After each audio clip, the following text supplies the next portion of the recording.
Di antara teman-teman sekalian tentu tidak asing lagi dengan istilah manajemen. Tanpa disadari, dalam melakukan suatu kegiatan, manajemen sering diterapkan dalam kehidupan sehari-hari dan di mana hal tersebut sangat dibutuhkan. Untuk mengetahui penjelasan manajemen lebih lanjut, mari simak penjelasan berikut ini.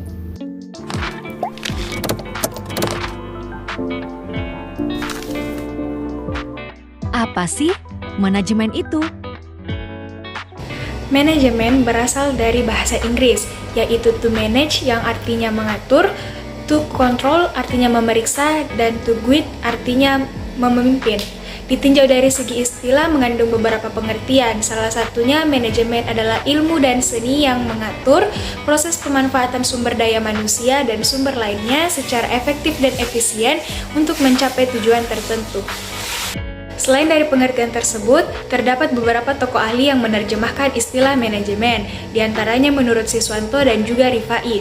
Manajemen menurut Siswanto adalah seni dan ilmu dalam pengarahan, pengendalian, pemotivasian terhadap orang atau mekanisme kerja untuk mencapai tujuan tertentu. Sedangkan menurut Rifai, manajemen adalah seni dan ilmu yang mengatur proses pendayagunaan sumber-sumber daya lainnya secara efektif, efisien, produktif, yang merupakan hal yang paling penting untuk mencapai tujuan tertentu. Dari banyaknya definisi tersebut, dapat ditarik kesimpulan bahwa secara umum manajemen adalah proses mengatur atau mengelola sesuatu yang dilakukan baik secara individu maupun per kelompok. Selanjutnya ada fungsi-fungsi manajemen. Bapak manajemen George Robert Terry memaparkan fungsi-fungsi manajemen sebagai proses yang terdiri dari perencanaan, pengorganisasian, pengawasan, dan pengarahan. Yang pertama ada perencanaan atau planning yang merupakan rangkaian proses pemilihan atau penetapan tujuan organisasi untuk mencapai tujuan. Yang kedua ada pengorganisasian atau organizing yang digunakan untuk mengelompokkan seluruh alat, proses, tugas, orang maupun wewenang yang ada untuk tujuan pemenuhan rencana. Yang ketiga ada pengarahan atau actuating yang merupakan upaya dalam menciptakan suasana kerja yang dinamis. Dan yang terakhir ada pengendalian atau pengawasan atau controlling yang merupakan upaya untuk menilai suatu kinerja yang berpatokan pada standarisasi dan bila diperlukan dilakukan perbaikan. Selanjutnya ada unsur-unsur manajemen. Nah, dalam unsur-unsur manajemen ini dikenal dengan istilah 6M. 6M yaitu man, money, materials, mechanism, methods, dan market.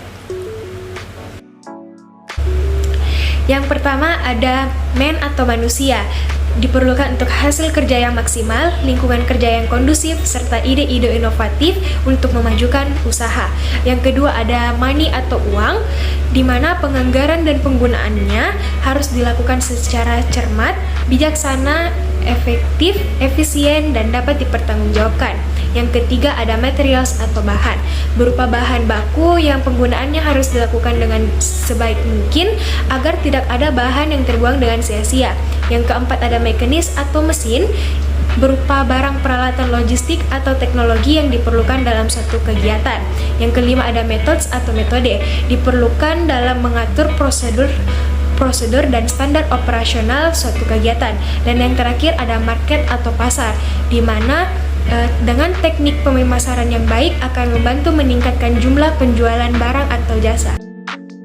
Berdasarkan materi yang telah saya paparkan, dapat ditarik kesimpulan bahwa secara umum manajemen adalah proses mengatur atau mengelola sesuatu baik yang dilakukan oleh individu ataupun kelompok.